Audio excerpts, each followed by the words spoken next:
Have you ever wondered why it's so much easier to see red flags in retrospect? Well, it can be explained pretty easily by understanding one simple psychological concept, that when you awaken to the reality that this is just how our minds work, you can begin to notice red flags as they are emerging. So this concept is confirmation bias. And simply it is that our minds have a tendency to notice, interpret, and remember information that confirms what we already believe to be true. So, so if we have an idea, say you meet somebody and you get it in your head, this person is amazing.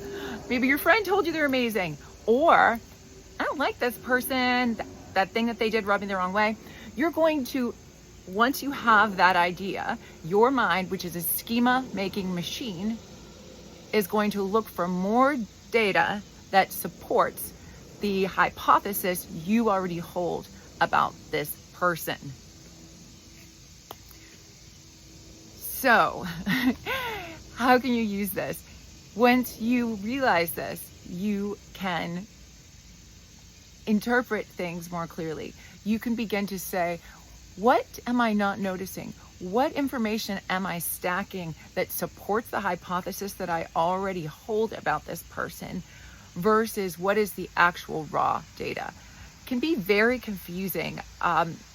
Oftentimes, it's seen as this positive thing. I'm seeing the best in people, and that can be so beautiful. But we don't want to see the best in people to the detriment of seeing them fully.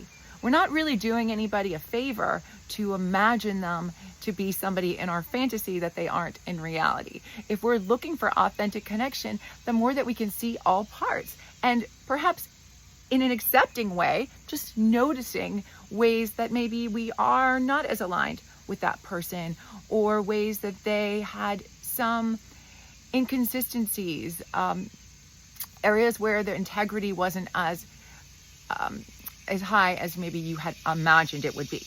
It doesn't mean that you have to just hate the person, throw them out. It just means seeing, not looking. I talk about this one a lot. When we are looking, we're not seeing. So when we are looking with an unconscious mindset to confirm the bias that we have already established as our hypothesis about a person, situation, anything, we aren't seeing. And this is not a character flaw in you or me. This is part of the hardware of the human mind.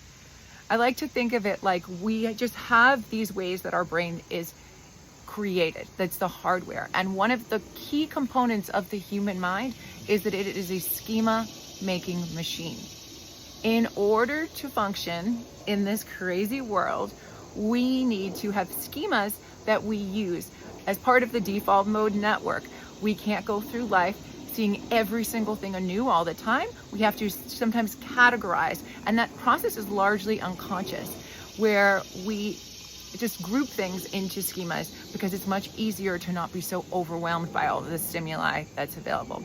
So when you understand that the mind is a schema making machine, when you understand confirmation bias, you can begin to, those lenses are going to still exist. Those lenses are just part of our hardware, but you can see through the lens. You can see the lens as a lens that you're using to interpret the world that's useful in many ways, but as a lens nonetheless.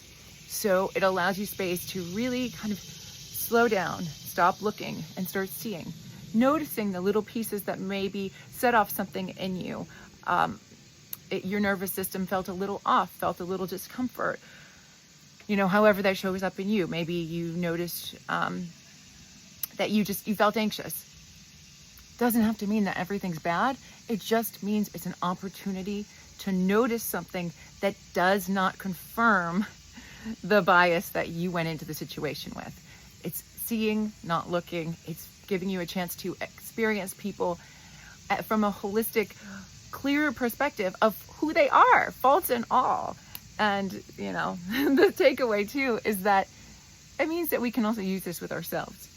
How much of the ways that we view ourselves is through confirmation bias. And often it's a negative confirmation bias. Oh, I always do this thing, or, I act strange in this way, or I wish I could have more confidence in that way.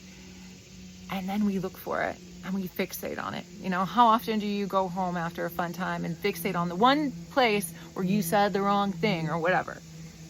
It's just kind of part of being human sometimes, and does give us opportunity to grow. But noticing that our confirmation bias tells us this part of me is likely to show up. This is how I anticipate that I'm going to be. And there might be truth in it, and there might be so much other data that we're not fixating on. We're not celebrating all of the ways that we felt in our highest and best good, felt super authentic. We're fixating on the piece that confirms the story that we were telling ourselves. So, I'm kind of telling a lot of concepts here. I hope it's helpful. This is just some stuff about how to break out of that default mode network, break out of the programming of the mind, and to just awaken to reality, to what's in front of us, what we're actually engaging with, and have more ownership over our lives. So, thanks for listening.